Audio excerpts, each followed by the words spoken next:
Mungkin kita mulai doa dulu ya. Bapa, kami bersyukur untuk kemurahan, untuk berkat, dan untuk pemeliharaan Tuhan, dan juga untuk segala sesuatu yang Tuhan sediakan bagi kami, baik kebutuhan kami secara fisik maupun kebutuhan kami secara rohani. Kami sungguh bersyukur karena Engkau Allah yang tidak pernah meninggalkan kami, Gembala kami yang setia, Gembala kami yang mencukupi segala kebutuhan kami. Pada malam hari ini kami kembali mau belajar dari kitab Wahyu tentang hari-hari yang telah Tuhan tentukan, hari-hari yang akan kami alami di masa-masa yang akan datang. Kami sadar akan segala keterbatasan kami dan ketidakmampuan kami untuk mengertinya.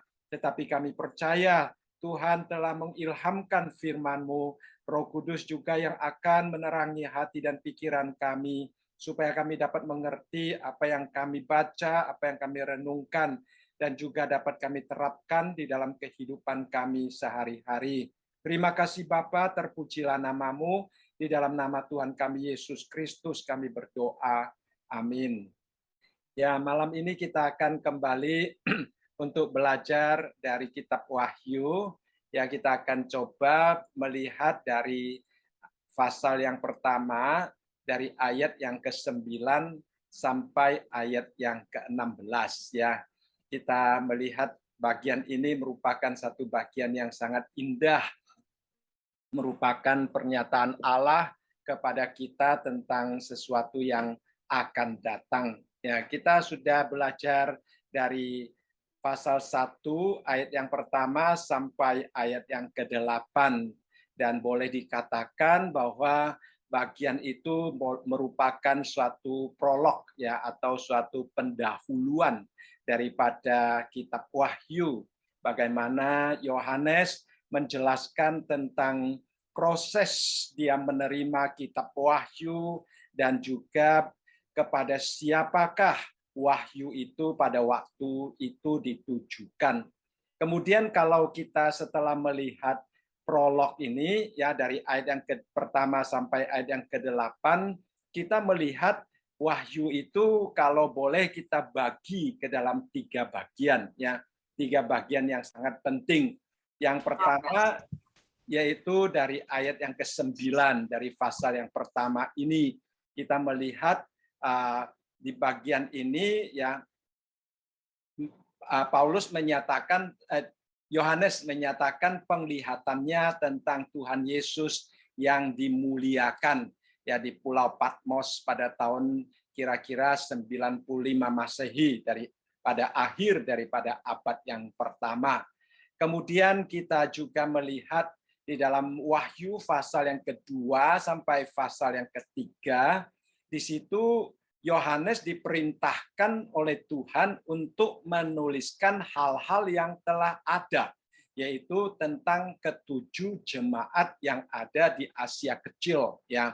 Nah, memang 7 itu seringkali melambangkan tentang kesempurnaan. Ada orang bertanya di mana jemaat-jemaat yang lain, ya kok tidak disebutkan di sini, ya itu maksudnya Tuhan, kita tidak tahu. Dan kemudian bagian yang ketiga itu boleh dikatakan dimulai dari pasal yang keempat ayat yang pertama ya. Pasal yang keempat ayat yang pertama, di situ kita melihat dikatakan di sini, kemudian daripada itu aku melihat sesungguhnya sebuah pintu terbuka di sorga, dan suara yang dahulu yang telah kudengar berkata kepadaku seperti bunyi sangkakala. Katanya, naiklah kemari dan aku akan menunjukkan kepadamu apa yang harus terjadi sesudah ini. Ya, jadi tadi saya katakan, boleh dikatakan Wahyu itu terbagi ke dalam 3 bagian. Ya, bagian pertama dimulai dari ayat yang ke-11. Di situ dikatakan malaikat yang datang yang diutus oleh Tuhan kepada Yohanes itu berkata kepada Yohanes, ya, apa yang engkau lihat tuliskanlah di dalam sebuah kitab. dan kirimkanlah kepada ketujuh jemaat, ke Efesus, ke Smyrna, ke Pergamus, ke Tiatira, ke Sardis, Philadelphia, dan ke Laodicea. Jadi kita melihat di sini merupakan bagian yang pertama ya, dari ayat yang ke-11 pasal 1 sampai ayat yang terakhir daripada pasal yang pertama. Kemudian pasal yang kedua juga dimulai dengan istilah tuliskanlah ya, tuliskanlah. Jadi itu penglihatan tentang ketujuh jemaat yang ada pada waktu itu yang tadi saya jelaskan. Kemudian bagian yang ketiga itu dimulai dari pasal yang keempat ayat yang pertama. Dia katakan, kemudian setelah Tuhan menunjukkan tentang keadaan jemaat ketujuh jemaat itu di dalam pasal yang kedua dan ketiga, dia katakan kemudian dia melihat sesuatu yang harus terjadi sesudah ini ya. Jadi pasal yang kedua sampai pasal yang ketiga adalah sesuatu yang sedang terjadi di dalam ketujuh jemaat itu. Jadi mulai pasal yang keempat itu adalah satu bagian yang cukup panjang sampai Wahyu pasal yang terakhir itu berbicara tentang sesuatu yang harus terjadi sesudah ini katanya. Jadi itu adalah bagian yang ketiga daripada kitab Wahyu. Dan hari ini kita akan mencoba melihat dari bagian yang pertama, yaitu dimulai dari ayat yang ke-9. Ya. Kalau kita melihat di dalam ayat yang ke-9, di situ Yohanes memberitahukan kepada kita tentang keadaan di mana dia mendapatkan penglihatan itu. Ya, dia memperkenalkan dirinya, dia menunjukkan tentang situasinya di mana dia mendapatkan penglihatan itu. Kemudian di dalam ayat yang ke-10 ya dia memberitahukan kepada kita tentang proses bagaimana Tuhan memberikan penglihatan itu kepadanya. Dan kemudian di dalam ayat yang ke-11 kita melihat maksud daripada Tuhan memberikan penglihatan itu kepada Yohanes ya. Kemudian di dalam ayat yang ke-12 sampai ke-16 di situ kita melihat bahwa Yohanes mengungkapkan tentang isi daripada penglihatan di dalam bagian yang pertama ini ya. Nah, dan kemudian di dalam ayat yang ke-17 sampai ayat yang ke-20 itu merupakan bagian yang terakhir daripada penglihatan bagian pertama daripada kitab Wahyu. Itu kita melihat di situ ada interaksi antara Yohanes dan Tuhan Yesus di dalam proses penglihatan yang Tuhan berikan kepadanya. Nah, hari ini kita mencoba untuk mengcover ayat yang ke-9 sampai ayat yang ke-16 ya kalau waktunya mengizinkan ya. Pertama-tama kita melihat Yohanes dia memperkenalkan dirinya ya di dalam ayat yang ke-9. Dia mengatakan aku Yohanes, saudara dan sekutumu ya. Jadi dia adalah saudara seiman dan dia adalah sekutu ya, yaitu yang berpartisipasi bersama-sama, yang merupakan mitra, yang merupakan suatu kerjasama yang indah bersama-sama dengan jemaat yang ketujuh jemaat yang dia tuliskan surat kitab Wahyu ini ya. Nah, di sini kita melihat Yohanes pertama-tama dia mengatakan aku adalah saudara dan sekutumu. Saudara dan sekutu dalam hal apa? Dia sebutkan dalam 3 hal ini ya. Dalam 3 hal ini. Yang pertama dalam kesusahan, yang kedua dalam kerajaan, dan yang ketiga dalam ketekunan menantikan Tuhan Yesus datang kembali. Jadi di dalam ketiga hal ini Yohanes mengambil bagian ya. Dia bersekutu bersama-sama dengan jemaat yang ada di Asia Kecil yang disebutkan tadi itu. Jadi kita melihat di sini ada seorang penulis dia memberikan satu penjelasan yang cukup indah ya. Dia katakan bahwa seringkali kita pada waktu mendengar atau membahas Wahyu pasal yang kedua dan ketiga tentang ketujuh jemaat itu, kita kadang-kadang gampang memberikan kritikan ataupun memberikan masukan-masukan tentang kelemahan-kelemahan dan masalah-masalah yang ada di dalam ketujuh jemaat tersebut, ya. Nah, padahal kalau kita melihat di sini Yohanes dia mengidentifikasikan dirinya dengan jemaat yang ada di sana, ya. Dia tidak mengatakan jemaat itu mengalami masalah-masalah yang ada di dalam gereja karena iman mereka lemah atau karena mereka mempunyai masalah atau karena apa. Yohanes tahu bahwa apa yang dialami oleh gereja pada waktu itu merupakan sesuatu yang sering terjadi, bukan hanya pada gereja di abad-abad pertama, bahkan juga gereja pada zaman sekarang. Kita juga melihat apa yang sedang terjadi, masalah-masalah, ya, serangan-serangan, pergumulan-pergumulan, kesulitan, kelemahan, ya, kegagalan, keberhasilan itu terjadi, bisa terjadi dan akan terjadi di dalam kehidupan bergereja. Bahkan Yohanes secara pribadi, karena dia adalah anak Tuhan, karena dia adalah bagian daripada tubuh Kristus, dia mengidentifikasikan dirinya, ya, dengan ketiga jemaat tersebut di dalam tiga hal ini, yaitu dalam kesusahan, dalam kerajaan, dan dalam ketekunan menantikan kedatangan Tuhan kita Yesus Kristus. Jadi kita melihat di sini walaupun Yohanes dia adalah murid Tuhan Yesus yang dikasihi oleh Tuhan Yesus, dia mempunyai pengalaman khusus di dalam keadaan spiritualnya, dia boleh dikatakan dipakai oleh Tuhan dengan sangat luar biasa. Tetapi di dalam dia memperkenalkan dirinya, dia hanya mengatakan, aku Yohanes, sama dengan kamu sekalian, katanya. Tidak ada bedanya. Dia tidak merasa dia mempunyai status spiritual yang lebih baik daripada orang lain. Dia mengatakan kita sama, ya, sama di dalam hal spiritual kita, sama di dalam kesusahan, sama di dalam kerajaan Allah, sama di dalam ketekunan kita.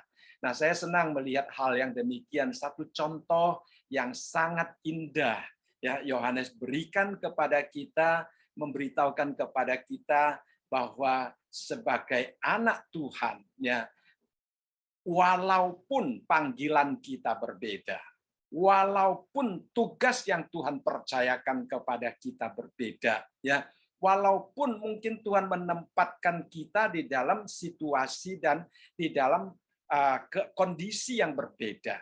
Tetapi menurut Yohanes kita sama. Kita bersekutu bersama-sama di dalam hal-hal yang Tuhan percayakan kepada kita. Saya rasa ini adalah satu hal yang sangat indah, ya, sangat penting. Lalu kita melihat di sini ada 4 istilah yang dipakai oleh Yohanes di dalam bahasa Yunani-nya itu.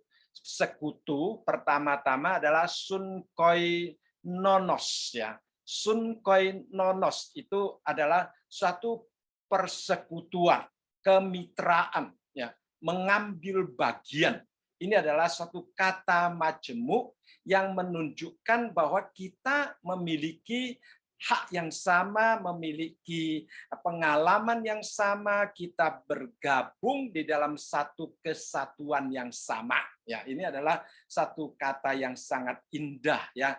Jadi istilah sunkoinonos ini adalah suatu kata, ya, istilah yang terdiri dari 2 kata di dalam bahasa Yunani, ya.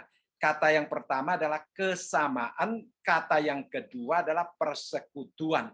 Jadi Yohanes sungguh-sungguh menunjukkan atau memperkuatkan solidaritasnya dengan orang-orang yang ada di ketujuh jemaat yang dia tuliskan surat, yaitu kitab Wahyu ini.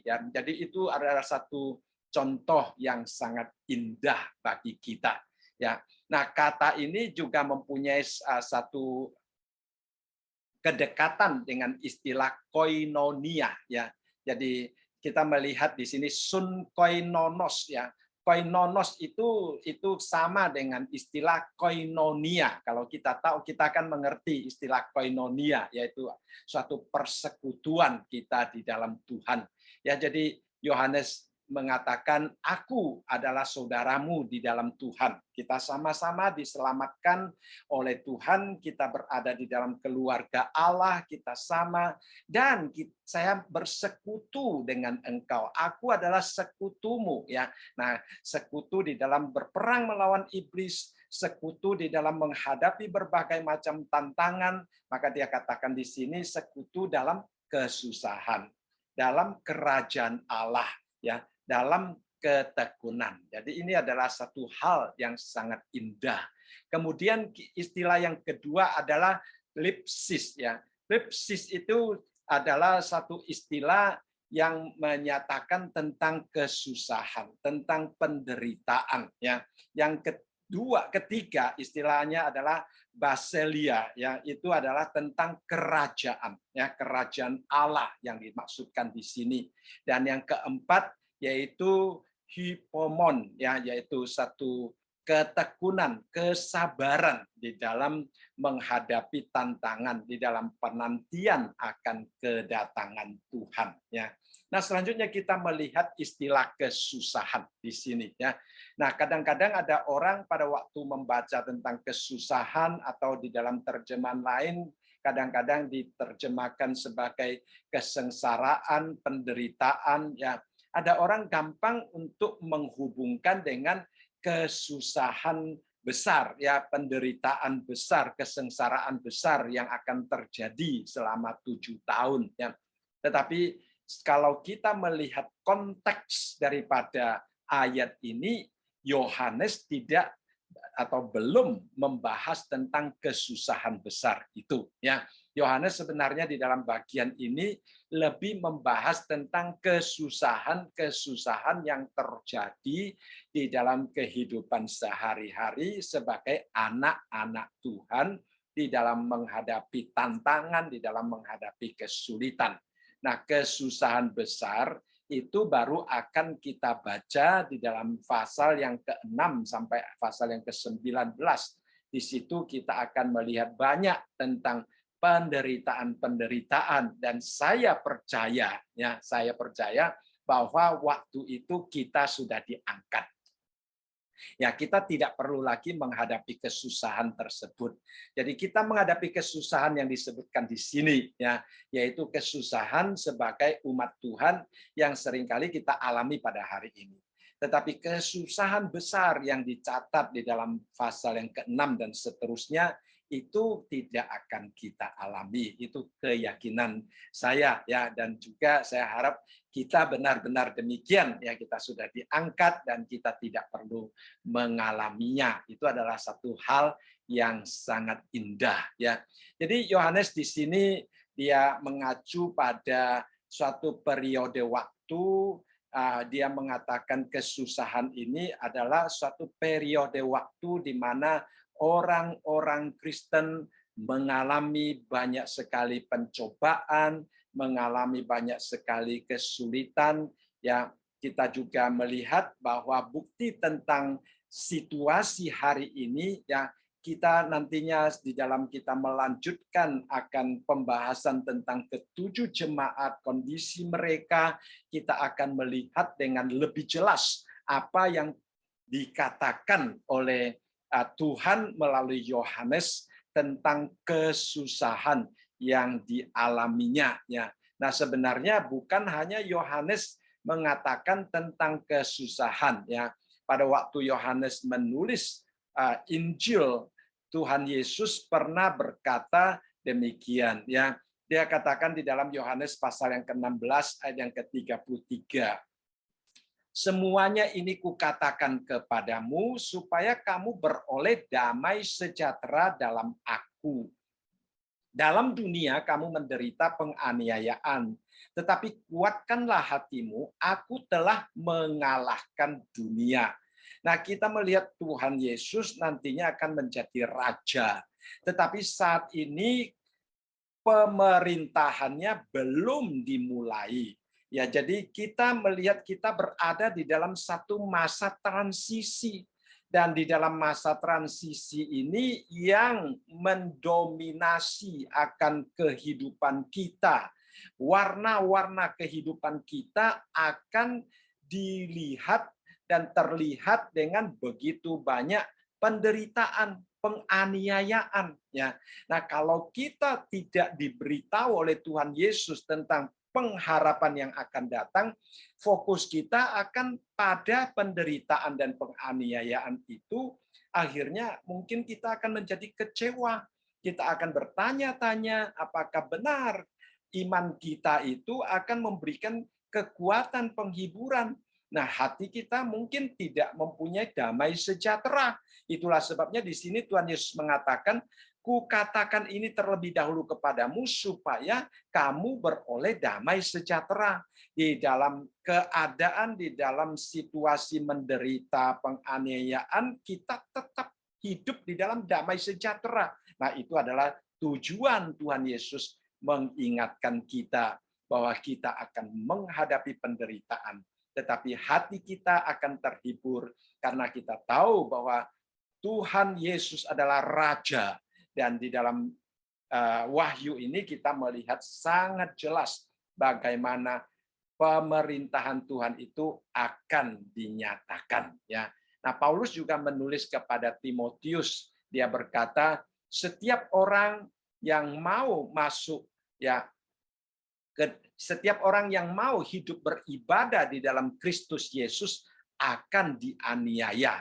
Itu di dalam 2 Timotius pasal yang ketiga ayat yang ke-12, ya. Jadi itu adalah satu peringatan tentang kemungkinan kita akan dianiaya, ya.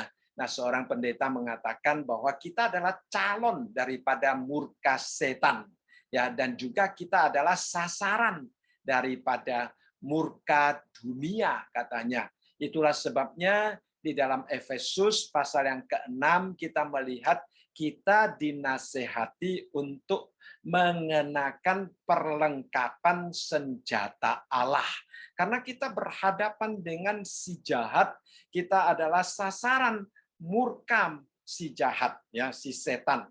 Itulah sebabnya kalau kita tidak memakai perlengkapan senjata yang disebutkan di dalam Efesus pasal yang ke-6, itu kita mungkin akan dihancurkan oleh si setan itu, ya. Itulah sebabnya kita harus memakai perlengkapan senjata. Nah, kita juga merupakan sasaran daripada murka dunia. Dunia akan sangat marah terhadap kita. Dunia tidak menyukai kita, ya, seperti yang dikatakan juga oleh Tuhan Yesus, yang juga dicatat oleh Yohanes. Di dalam Yohanes pasal yang ke-15 ayat yang ke-18 sampai 19. Ya, di situ dengan sangat jelas Yohanes mengatakan, jikalau dunia membenci kamu, ingatlah bahwa ia telah lebih dahulu membenci aku daripada kamu. Nah, ini adalah satu penguatan bagi kita, ya. Nah, di dalam ayat yang ke-19 merupakan satu tantangan. Dia katakan, sekiranya kamu dari dunia, tentulah dunia mengasihi kamu sebagai miliknya. Nah, saudara, kita kalau seandainya masih milik dunia, dunia tidak akan menganiaya kita. Dunia tidak akan membenci kita. Tetapi karena kamu bukan dari dunia, melainkan aku telah memilih kamu dari dunia, sebab itulah dunia membenci kamu. Jadi kalau seandainya hari ini filosofi dunia, cara hidup dunia, ya, tradisi dan kebudayaan dunia yang bertentangan dengan firman Tuhan yang tidak dapat kita terima, ya, kita tidak dapat mengikuti, yang menyebabkan kita dikucilkan, yang menyebabkan kita dibenci, saudara, itu adalah bukti bahwa kita sungguh-sungguh adalah anak-anak Allah, ya. Kalau sampai dunia tidak lagi membenci kita, kita juga harus mengintrospeksi diri kita. Apakah hidup kita menjadi serupa dengan dunia, sehingga dunia itu menyukai kita. Ya, itu adalah sesuatu hal yang merupakan cara bagaimana kita untuk mengintrospeksi diri kita. Ya, nah kita melihat di sini ya Yohanes dia mengidentifikasikan dirinya sebagai saudara dan sekutu di dalam kesusahan. Ya, kedua kita melihat dia mengidentifikasikan dirinya sebagai saudara dan sekutu di dalam kerajaan Allah. Ya, nah kita tahu kerajaan Allah, minggu lalu kita membahas bahwa kerajaan Allah adalah yet and not yet. Ya, sesuatu yang sudah didirikan Tuhan Yesus, dia sudah menang, dia sudah mengalahkan si jahat, ya, seperti Paulus di dalam 1 Korintus pasal yang ke-15 dengan tegas mengatakan bahwa sengat daripada dosa, sengat daripada si jahat telah dihancurkan. Ya, jadi kita melihat Tuhan kita sudah menang, dia duduk di sebelah kanan Allah Bapa. Sebagai apa? Sebagai raja yang memerintah, tetapi kerajaannya belum dimanifestasikan secara sempurna di dalam dunia ini. Sehingga saudara sekalian ya, kerajaan Allah itu belum sungguh-sungguh kita rasakan. Bahkan itulah sebabnya ada kesusahan ya. Bahkan Paulus di dalam Paulus di dalam Kisah Para Rasul ya, pasal yang ke-14 ayat yang ke-22, dia mengatakan di tempat itu mereka menguatkan hati murid-murid itu dan menasihati mereka supaya mereka bertekun di dalam iman dan mengatakan bahwa untuk masuk ke dalam kerajaan Allah kita harus mengalami banyak sengsara. Nah, di sini kita melihat istilah banyak sengsara juga sama dipakai di dalam Wahyu tadi, yaitu flipsis, ya, flipsis. Jadi sengsara di sini sama dengan sengsara yang ada di dalam Wahyu pasal yang pertama ayat yang ke-9. Jadi dengan tegas dikatakan di sini untuk masuk ke dalam kerajaan Allah ya, kita harus mengalami banyak sengsara. Jadi bukan masuk dalam kerajaan Allah dengan kuat kuasa, dengan ketenangan, dengan seolah-olah prajurit kemenangan, bukan ya saudara sekalian. Kita masuk ke dalam kerajaan Allah dengan banyak tantangan, banyak sengsara dikatakan di sini. Jadi kita tidak juga melarikan diri dari kesengsaraan. Ya, kalau hidup kita menghadapi sengsara, dianiaya, difitnah, ditekan, ya kita jangan takut saudara sekalian. Kita tidak melarikan diri, tetapi kita tetap berfokus kepada Tuhan. Seperti kita melihat Yohanes, dia dibuang ke Pulau Patmos, satu pulau yang kecil, terpencil, tidak ada orang di sana. Mungkin ya pernah ada seorang penafsir mengatakan pada waktu Yohanes dibuang ke Pulau Patmos, dia biarkan Yohanes hidup mati di sana, sudah tidak ada resources-nya, tidak ada bantuan, ya itu seperti penjara bagi dia. Tetapi justru disitulah saudara sekalian kita melihat Tuhan memakai Yohanes dengan luar biasa. Ya. Nah pada waktu Yohanes dibuang ke Pulau Patmos, dia tidak mungkin tahu bahwa Tuhan akan memakai dia untuk menulis kitab Wahyu.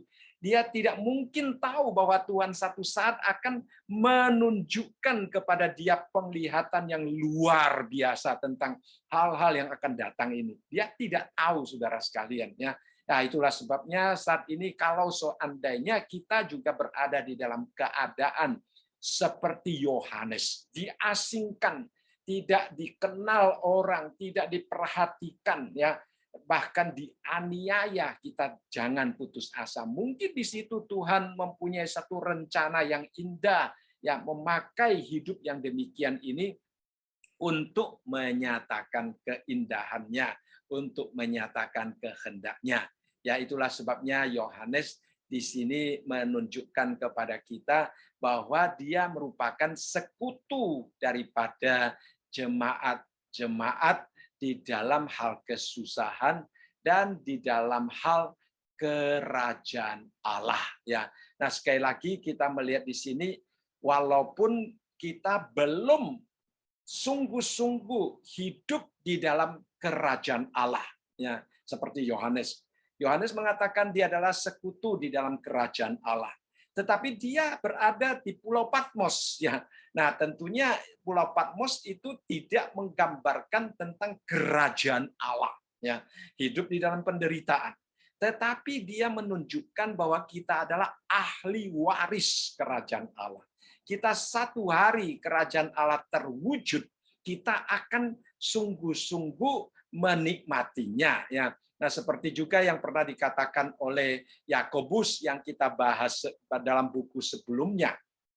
Di situ Yakobus mengatakan, "Dengarkanlah hai saudara-saudara yang kukasihi. Bukankah Allah memilih orang-orang yang dianggap miskin oleh dunia ini untuk menjadi kaya dalam iman dan menjadi ahli waris kerajaan yang telah dijanjikannya kepada barang siapa yang mengasihi dia." Jadi indah sekali saudara sekalian. Walaupun ya secara dunia kita dianggap miskin, dikatakan di sini, akan tetapi kita adalah ahli waris kerajaan. Ya, jadi 2 minggu yang lalu kita berbicara tentang ayat yang ke-6. Di situ kita melihat bahwa Tuhan Yesus telah membuat kita menjadi suatu kerajaan. Dan di dalam ayat yang ke-9 ini kita juga melihat Yohanes mengatakan dia adalah sekutu bersama dengan jemaat Tuhan di dalam kerajaan. Nah, kemudian kalau kita melihat di dalam pasal yang ke-5, ayat yang ke-9 sampai ayat yang ke-10, di situ dikatakan, dan mereka menyanyikan suatu nyanyian baru, katanya, engkau layak menerima gulungan kitab itu dan membuka meterai-meterainya, karena engkau telah disembelih dan dengan darahmu engkau telah membeli mereka bagi Allah dari tiap-tiap suku dan bahasa dan kaum dan bangsa, dan engkau telah membuat mereka menjadi suatu kerajaan dan menjadi imam-imam bagi Allah kita, dan mereka akan memerintah sebagai raja di bumi. Nah, ini adalah sesuatu penyataan tentang kapan sesuatu kita sebagai ahli waris kerajaan Allah itu akan merasakan kehadiran kerajaan itu, bahkan kita akan mendapatkan bagian sebagai orang-orang yang memerintah sebagai raja di bumi. Wah, luar biasa ya. Jadi pasal yang pertama ayat yang ke-6 dan ayat yang ke-9 berbicara tentang kerajaan Allah itu sesuatu janji. Pasal yang ke-5 ayat yang ke-9 sampai ayat yang ke-10 berbicara tentang kerajaan Allah, itu adalah saat-saat di mana janji yang ada di dalam pasal 1 ini akan digenapi. Kapan saudara sekalian? Pada waktu gulungan kitab itu dibuka, ya, meterai-meterai itu dibuka. Jadi tidak dikatakan kapan, tetapi Yohanes di sini mendapatkan penglihatan yang demikian, ya.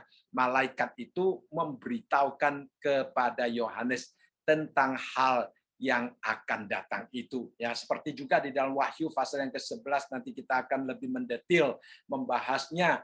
Dikatakan lalu malaikat yang ke-7 meniup sangkakalanya dan terdengarlah suara-suara nyaring di dalam sorga, katanya, pemerintahan atas dunia dipegang oleh Tuhan kita dan Dia yang diurapinya, dan Ia akan memerintah sebagai raja sampai selama-lamanya.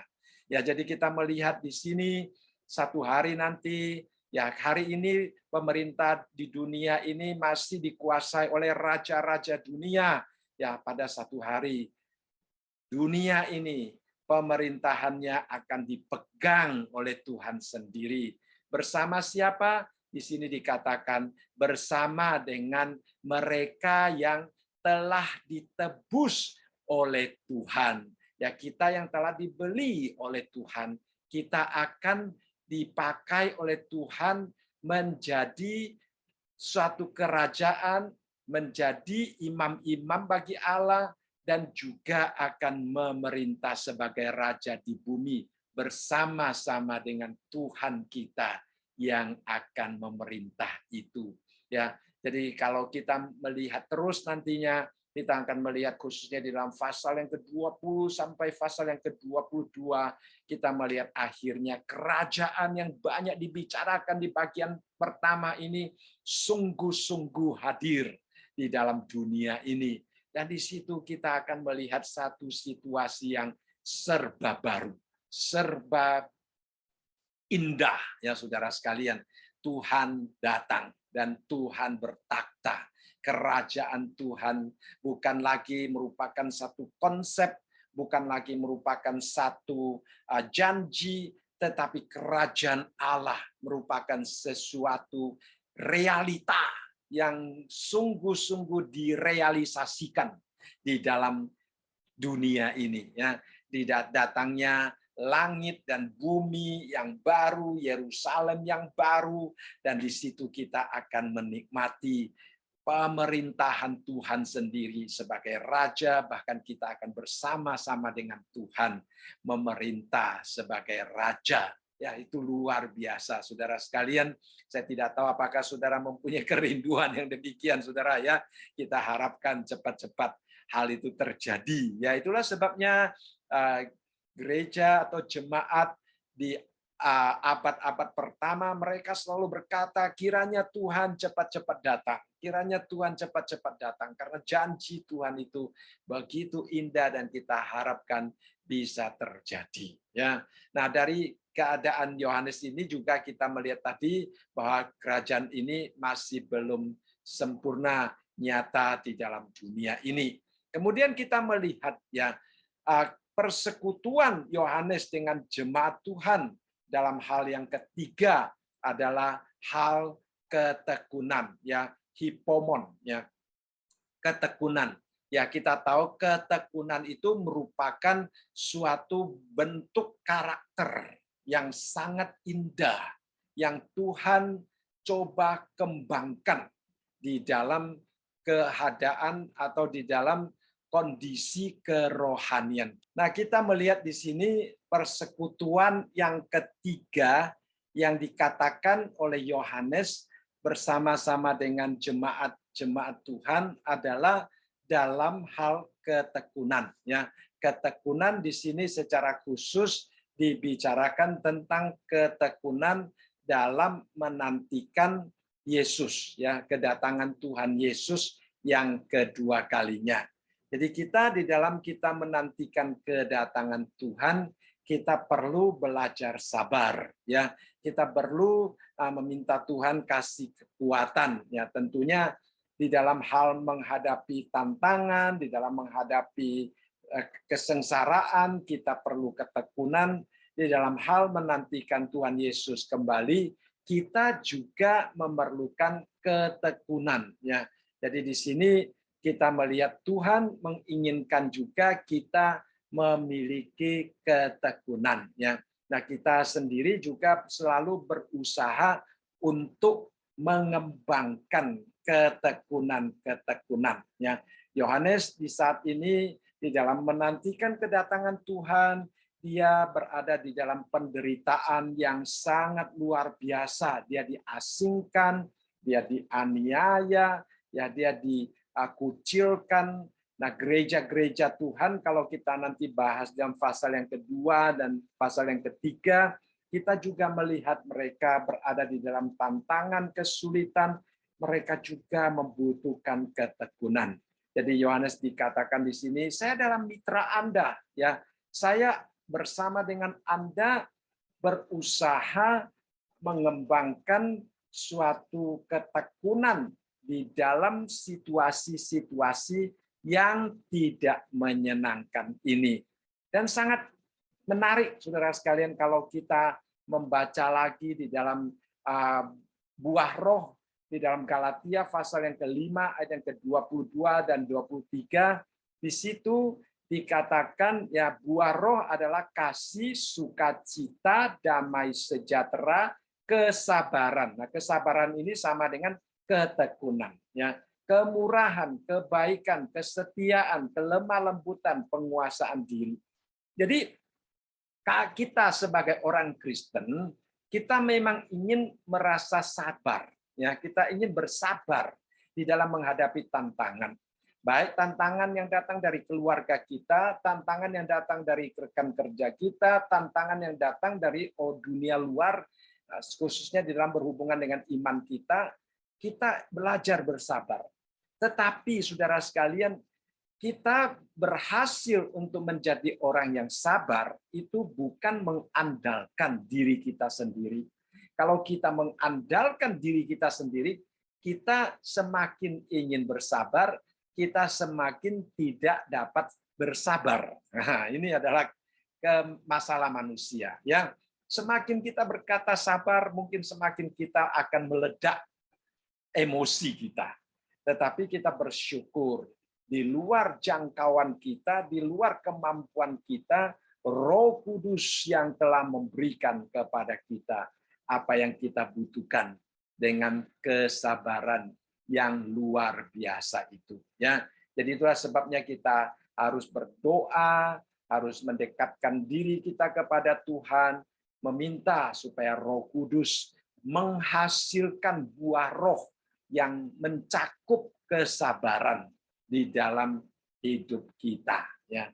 Jadi Tuhan ingin mengembangkan, saya katakan tadi, Tuhan ingin mengembangkan karakter ketekunan di dalam hidup kita. Dan Tuhan juga memberikan kepada kita ketekunan itu melalui Roh Kudus yang Tuhan berikan kepada kita. Itu adalah satu kelengkapan yang Tuhan berikan kepada kita. Luar biasa. Tuhan memanggil kita, Tuhan yang melengkapi kita. Kemudian kita melihat lagi, dikatakan di sini, dia katakan, aku Yohanes, saudara dan sekutumu dalam hal kerajaan Allah, dalam hal kesusahan, dalam kerajaan, dan dalam ketekunan menantikan Tuhan Yesus. Sekali lagi kita melihat di sini, Yohanes sangat dipakai oleh Tuhan, walaupun ya dia menghadapi banyak tantangan, dia diasingkan. Kemudian dia katakan di kalimat yang terakhir, saya berada di pulau yang bernama Patmos oleh karena firman Allah dan kesaksian yang diberikan oleh Yesus. Yohanes dibuang bukan karena kesalahannya. Yohanes dibuang bukan karena kata-katanya menyakitkan orang. Yohanes dibuang bukan cara berpikirnya ataupun filosofinya bertentangan dengan orang lain atau bertentangan dengan dunia saat itu. Ya, memang ada pertentangan, tetapi pertentangan itu terjadi bukan karena kata-kata Yohanes sendiri, bukan karena filosofi dan cara berpikir Yohanes sendiri, melainkan di sini dengan jelas dikatakan Yohanes dibenci, dibuang semata-mata karena firman Allah dan kesaksian daripada Yesus Kristus, ya, kesaksian yang diberikan oleh Tuhan Yesus kepada firman. Jadi kata firman Allah adalah logos, ya, yang juga kita kalau melihat Yohanes pada waktu dia menulis Injil Yohanes dikatakan pada mulanya adalah firman, ya, itu logos, sama katanya dengan di sini. Dan firman itu bersama-sama dengan Allah, dan firman itu adalah Allah, dan firman itu telah menjadi manusia tinggal di tengah-tengah kita, yaitu Yesus Kristus. Jadi firman Allah itu bisa, firman yang disampaikan Allah juga bisa menunjukkan tentang Tuhan Yesus sendiri. Jadi istilah kesaksian juga merupakan suatu contoh, ya, suatu kehidupan Tuhan Yesus, suatu apa yang telah dilakukan oleh Tuhan Yesus bagi umat percaya. Nah, kalau kita membaca istilah bahasa Yunaninya, istilah kesaksian yang diberikan oleh Yesus di sini, kesaksian itu adalah martoria. Ya, martoria kalau kita kenal bahasa seringkali diterjemahkan sebagai martir, yang mempunyai hubungan dengan istilah martir, martoria. Martir adalah mati syahid. Ya, jadi Tuhan Yesus yang menyatakan kematiannya. Jadi Yohanes dia bersaksi, dia berbicara tentang firman Allah, tentang Tuhan Yesus, tentang pengorbanan Tuhan, ya tentang kerajaan Tuhan. Itulah yang menyebabkan ya Yohanes dibenci, ditangkap, kemudian dibuang ke Pulau Patmos ini. Jadi kita melihat di sini Yohanes dia mengatakan dia dibuang bukan karena kesalahannya sendiri, tetapi karena firman Tuhan. Nah, seperti Paulus juga pernah menulis dalam 2 Timotius pasal yang ketiga, ayat ke-12 sampai 13, memang setiap orang yang mau hidup beribadah di dalam Kristus Yesus akan menderita aniaya, sedangkan orang jahat dan penipu akan bertambah jahat, mereka menyesatkan dan disesatkan. Ya, kita melihat di sini ada satu perbandingan antara orang yang mau beribadah kepada Tuhan dengan orang yang tidak mau beribadah kepada Tuhan. Orang yang beribadah kepada Tuhan dikatakan di sini akan menderita aniaya, tetapi orang yang tidak beribadah kepada Tuhan akan bertambah jahat.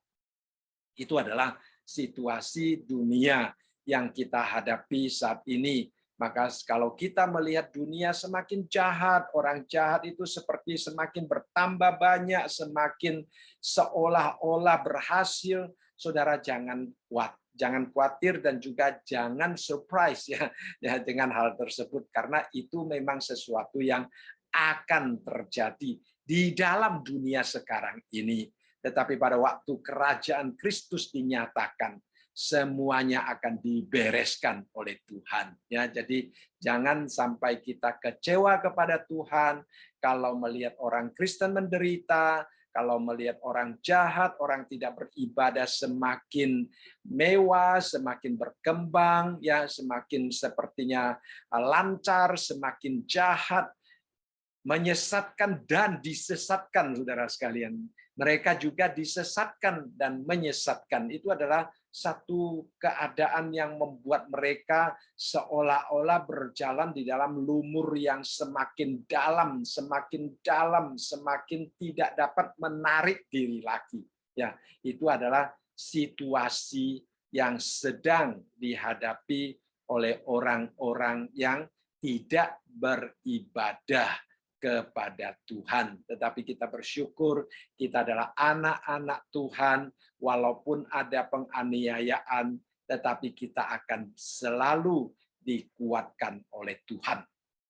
Kemudian di dalam ayat yang ke-10 dikatakan, pada hari Tuhan aku dikuasai oleh roh dan aku mendengar dari belakangku suatu suara yang nyaring seperti bunyi sangkakala. Ya, nah kita melihat di sini cara Tuhan menyampaikan penglihatan kepada Yohanes. Bagaimana Yohanes mendapatkan penglihatan itu? Pertama-tama dikatakan, aku dikuasai oleh roh. Nah, saudara sekalian, apa yang Yohanes maksudkan dengan istilah aku dikuasai oleh roh, ya? Apakah Yohanes pada waktu itu sedang bermimpi? Apakah Yohanes pada waktu itu sedang dalam situasi yang terlalu gembira, seolah-olah dia dipenuhi oleh Roh Kudus, ya saudara sekalian? Nah, tidak ya saudara sekalian. Yang Yohanes maksudkan dia melihat sesuatu dengan sungguh-sungguh, tetapi dia sedang dikuasai oleh roh. Apa maksudnya? Yohanes sedang berbicara tentang konsep pengilhaman. Ya, konsep pengilhaman yang menunjukkan bahwa seseorang sedang dipenuhi, dikuasai, secara supernatural, diarahkan oleh Allah untuk menuliskan sesuatu yang Tuhan percayakan kepada dia. Pesan Allah kepada umatnya ya dituliskan oleh orang yang dikuasai oleh Roh. Jadi Yohanes pada waktu itu diperintahkan untuk menulis kitab Wahyu. Nah, sebelum Yohanes dapat menulis kitab Wahyu, dikatakan Roh Tuhan menguasai Yohanes secara keseluruhan ya. Jadi seperti kalau kita membaca di dalam 2 Petrus ini ya, 2 Petrus pasal yang kedua ya. Pasal yang pertama ayat yang ke-20 sampai ayat yang ke-21. Dikatakan yang terutama harus kamu ketahui ialah bahwa nubuatan-nubuatan dalam kitab suci tidak boleh ditafsir menurut kehendak sendiri. Sebab tidak pernah nubuat dihasilkan oleh kehendak manusia, tetapi oleh dorongan Roh Kudus. Orang-orang berbicara atas nama Allah. Nah, istilah dorongan ini sama seperti dikuasai, ya, dorongan. Jadi kita tidak dapat mengontrol diri kita sendiri. Roh yang mendorong kita. Nah, istilah dorongan itu istilah di dalam bahasa aslinya itu juga muncul ya di dalam Kisah Para Rasul pasal yang ke-27. Ayat yang ke-15 dikatakan kapal itu dilanda dan tidak tahan menghadapi angin haluan. Karena itu kami menyerah saja dan membiarkan kapal kami terombang-ambing. Nah, istilah terombang-ambing itu di dalam bahasa Yunaninya adalah phero ya. Phero itu sama dengan dorongan. Nah, di dalam ayat yang ke-17 dikatakan, dan setelah sekoci itu dinaikkan ke atas kapal, mereka memasang alat-alat penolong dengan meliliti kapal itu dengan tali, ya tentunya supaya kapal itu tidak menabrak sana sini. Dan karena takut terdampar ke beting Sirtis, mereka menurunkan layar dan membiarkan kapal itu terapung-apung saja. Nah, di dalam ayat yang ke-15 istilah terombang-ambing dan di dalam ayat yang ke-17 terapung-apung, bahasa aslinya bahasa Yunani adalah phero ya, yaitu sama dengan istilah yang dipakai oleh Petrus yaitu dorongan ya, phero sama ya. Jadi pada waktu angin mendorong kapal itu tidak bisa berbuat apa-apa, dia hanya membiarkan dia diombang-ambingkan ya. Nah, pada waktu Roh Kudus menguasai kita ya, menguasai penulis Alkitab, bukan ya Roh Kudus memenuhi kita ya. Roh Kudus menguasai penulis Alkitab ya, itu konsep pengilhaman itu. Orang yang menulis Alkitab itu seperti kapal ya di bawah angin diombang-ambingkan. Jadi dia menuliskan apa yang datangnya dari Tuhan, bukan apa yang dia inginkan. Sehingga di dalam di dalam 2 Petrus dikatakan kita tidak boleh menafsir menurut kehendak sendiri karena itu adalah dorongan daripada Roh Kudus. Roh Kudus yang memberitahukan kepada kita. Ya, seperti juga Paulus di dalam 2 Timotius pasal yang ketiga ayat yang ke-16 dan 17 mengatakan segala tulisan yang diilhamkan Allah memang bermanfaat untuk mengajar, untuk menyatakan kesalahan dan untuk memperbaiki kelakuan dan untuk mendidik orang dalam kebenaran. Dengan demikian tiap-tiap manusia kepunyaan Allah diperlengkapi untuk setiap perbuatan baik. Nah, kembali di sini kita melihat tentang konsep pengilhaman ya. Nah, istilah ilham di sini adalah theopnestus, yaitu antara dua kata theo Allah dan nafas Allah ya. Allah di dalam nafasnya itu berbicara kepada manusia, memakai manusia untuk menuliskan Alkitab. Jadi Yohanes di sini dikatakan dia dikuasai oleh Roh. Kemudian kapan dia dikuasai oleh Roh? dia katakan pada hari Tuhan. Nah, istilah hari Tuhan memang tidak jelas apakah itu hari Minggu atau hari Sabat orang Yahudi, ya, tidak jelas karena tidak dijelaskan di sini, ya. Nah, apakah pada waktu itu Yohanes mengatakan, oh, hari Tuhan adalah hari Minggu karena sudah pada waktu jemaat abad pertama sudah menggantikan hari Minggu dengan hari Sabat, ya, seperti kalau kita membaca di dalam Kisah Para Rasul pasal yang ke-20 ayat yang ke-7 dikatakan pada hari pertama dalam minggu itu. Kalau Sabat berarti hari ke-7. Nah, ini hari pertama. Jadi itu adalah hari Minggu memperingati Tuhan Yesus kebangkitannya. Ya, di dalam 1 Korintus pasal 16 ayat yang kedua juga dikatakan pada hari pertama dari tiap-tiap minggu hendaklah kamu masing-masing sesuai dengan apa yang kamu peroleh menyisihkan sesuatu dan menyimpannya di rumah supaya jangan pengumpulan itu baru diadakan kalau aku datang. Jadi itu juga diingatkan tentang hari pertama, ya, daripada tiap-tiap minggu, ya. Jadi seperti yang hari Minggu yang kita adakan pada saat ini. Jadi kita melihat di sini Yohanes dia mengatakan pada hari Tuhan, ya, kalau dilihat dari kondisi keadaan jemaat pada waktu itu, kita mungkin bisa percaya itu adalah hari Minggu. Nah, itu Yohanes tidak menjelaskan, mungkin dia juga tidak ingin kita terlalu berbelit-belit di dalam hal tersebut, ya. Kemudian kita melihat dia mengatakan, aku mendengar dari belakangku suatu suara yang nyaring seperti bunyi sangkakala. Wah, dia mendengar akan suara itu, ya. Nah, ini adalah bahasa Yunani kalau dikatakan seperti bunyi sangkakala itu adalah dalam bahasa Yunaninya adalah hos yang berarti ya homios, berarti sesuatu yang seperti bunyi sangkakala. Dia tidak mengatakan itu adalah bunyi sangkakala, tetapi dia katakan itu adalah sesuatu yang seperti bunyi sangkakala. Jadi suara itu sendiri bukan sangkakala, ya, bukan bunyi sangkakala. Sesuatu yang mirip bunyi sangkakala. Mungkin itu adalah suara yang belum pernah didengar oleh Yohanes sehingga dia tidak dapat menjelaskan suara apa itu, ya. Nah, dia hanya dapat mengatakan suara itu seperti sangkakala. Tetapi dia tidak mengatakan suara apa itu. Nah, itu adalah suatu karya yang bersifat supernatural yang Tuhan nyatakan kepada Yohanes, ya. Ya, seperti pada waktu Musa melihat semak belukar itu seperti terbakar, tetapi tidak terbakar. Nah, seperti berarti itu bukan api. Kalau api sesungguhnya, maka semak belukar itu akan terbakar, saudara sekalian.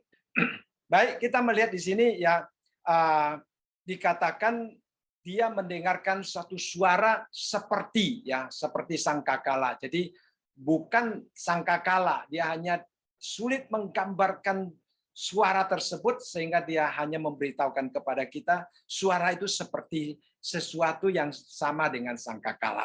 Lalu setelah dia mendengar, dia katakan di dalam ayat yang ke-11, suara itu dapat dia mengerti, ya.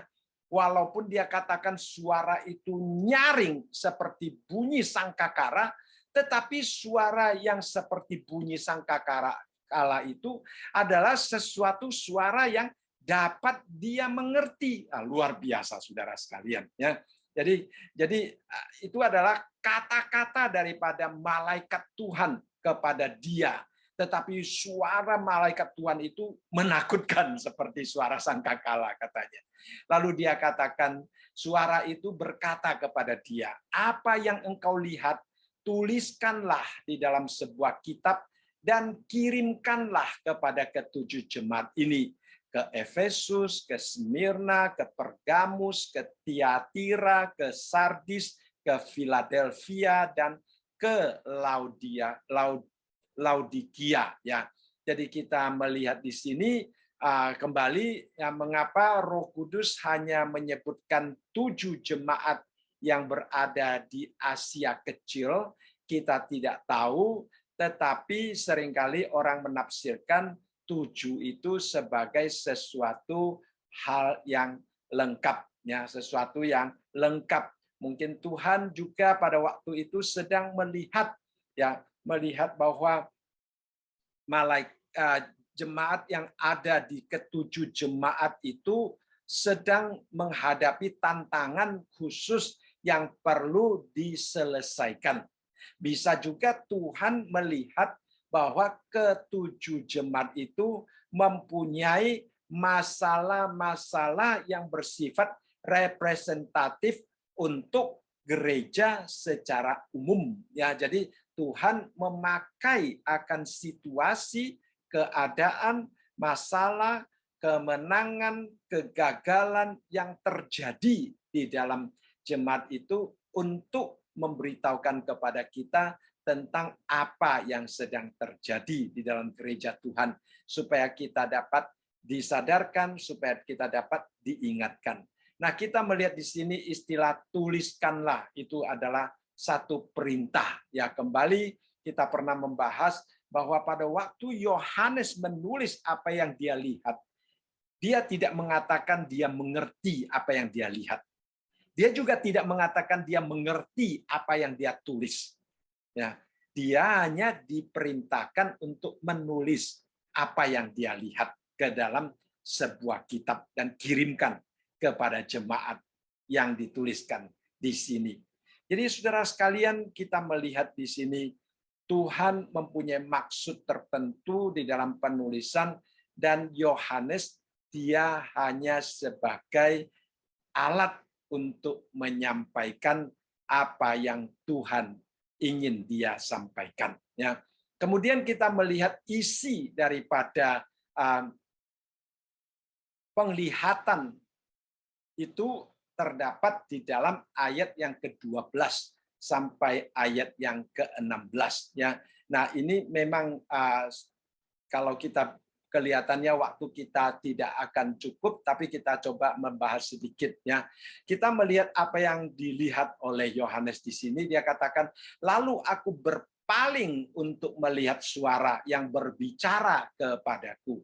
Jadi di dalam ayat yang ke-10 dia mengatakan dia mendengarkan suara, dan suara itu datang dari belakangnya dia. Ya. Suara itu keras dan seperti bunyi sangkakala. Lalu suara itu dapat dia mengerti, menyuruh dia menulis. Lalu dia, karena suara itu datang dari belakang, dia berpaling melihat. Ya. Pada waktu dia berpaling melihat, dia katakan dia melihat sesuatu. Melihat apa? Melihat 7 kaki dian dari emas.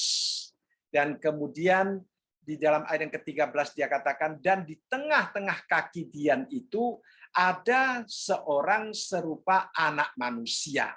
Nah, anak manusia itu berpakaian jubah yang panjangnya sampai di kaki dan dadanya berlilitan ikat pinggang dari emas, kepala dan rambutnya putih bagaikan buluh yang putih mentah, dan matanya bagaikan nyala api, dan kakinya mengkilap bagaikan tembaga membara di dalam perapian, suaranya bagaikan desau air bah.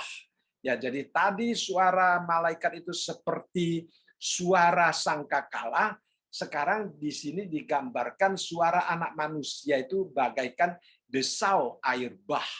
Dan di tangan kanannya ia memegang 7 bintang, dan dari mulutnya keluar sebilah pedang tajam bermata 2, dan wajahnya bersinar-sinar bagaikan matahari yang terik.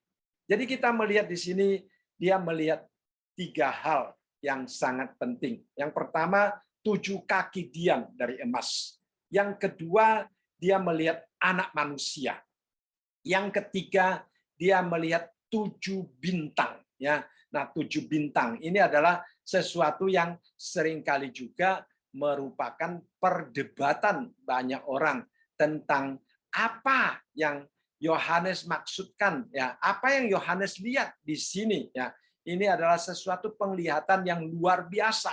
Kita melihat di dalam Injil Yohanes, Yohanes mengenal Tuhan Yesus itu sebagai anak domba.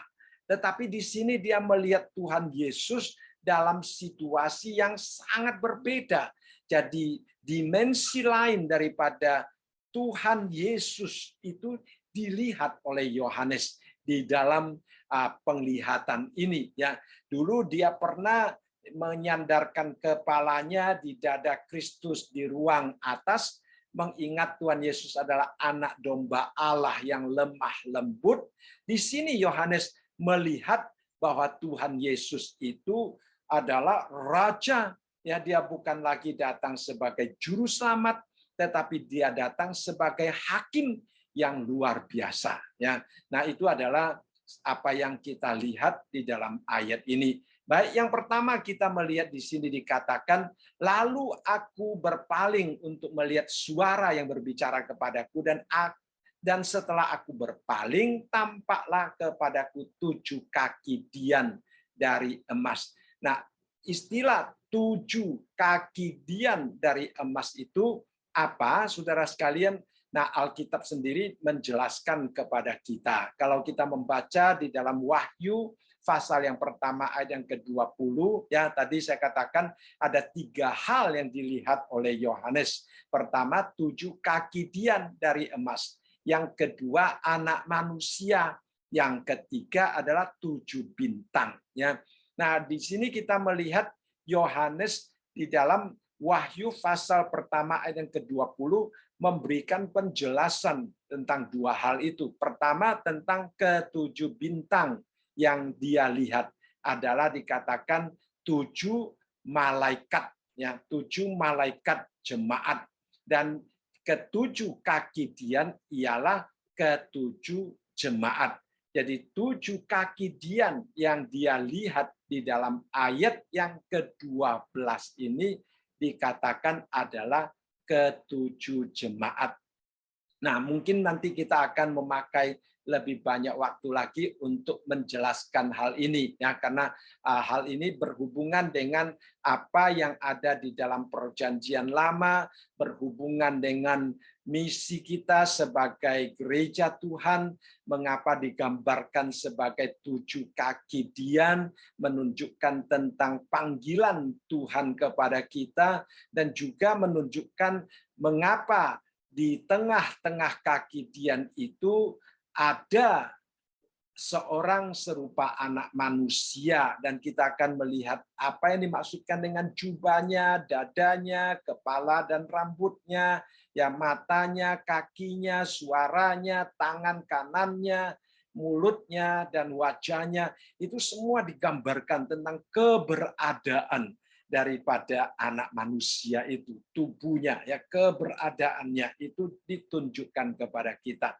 Nah, waktu kita malam ini tidak cukup untuk membahas hal ini, ya, kita akan lanjutkan pembahasan tentang ayat yang ke-12 sampai ke-16 itu minggu depan, ya. Baik, saya rasa malam ini kita membahas sampai di sini.